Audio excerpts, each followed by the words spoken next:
About a week ago, I posted a question, most profitable way to schedule our crews using two-person crews or three-person crews, and more importantly, how do we measure that?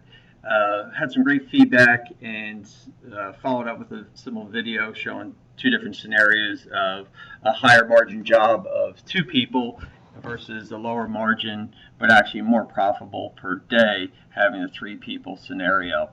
This is just another scenario, just kind of showing how we're measuring our projects after the fact. And here's scenario one, and this would really hold true for anybody who's using the Moore's multiple overhead recovery system. And I say that primarily because most people I've talked to always mark up the labor more than they do the material, equipment, or subcontractors. So in this situation, I say maintenance, but really anytime you're selling labor only, this would hold true. And if we're looking through here, two-person crew working 10-hour days, billed at $50 an hour, that will generate us $1,000 revenue, and labor costs would be $300, and total costs, as we said, $300, gives us a gross profit of $700 for that project and a 70% margin. Not too bad. A lot of us will look at that and say we'll take that.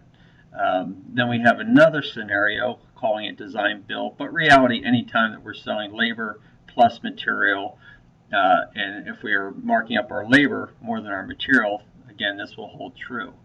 Versus here we'll still have the two-person crew working 10-hour days, billed at $50 an hour, but this time we're going to install $700 worth of materials, marking that up $300 to $1,000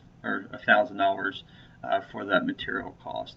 So now it gives us our total revenue at $2,000 for that project, with the labor cost still at $300, material cost at $700, total cost of the project is now $1,000. So that gives us a gross profit of $1,000 for this project, but only a 50% margin.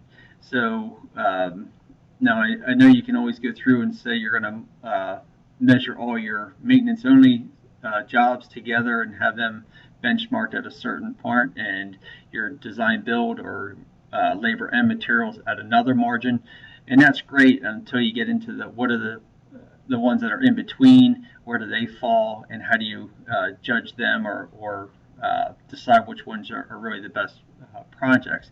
So again, on this one on the left, you're seeing it's making $700 a day. The one on the right is making $1,000 a day. So I'm just really trying to get you to think and curious if anybody else has started to look at scheduling on how do we schedule to get the most profit per day versus scheduling our crews and trying to get the highest margins or even the highest margin for that project versus trying to get the highest profitability per day. So I'd love to hear your feedback.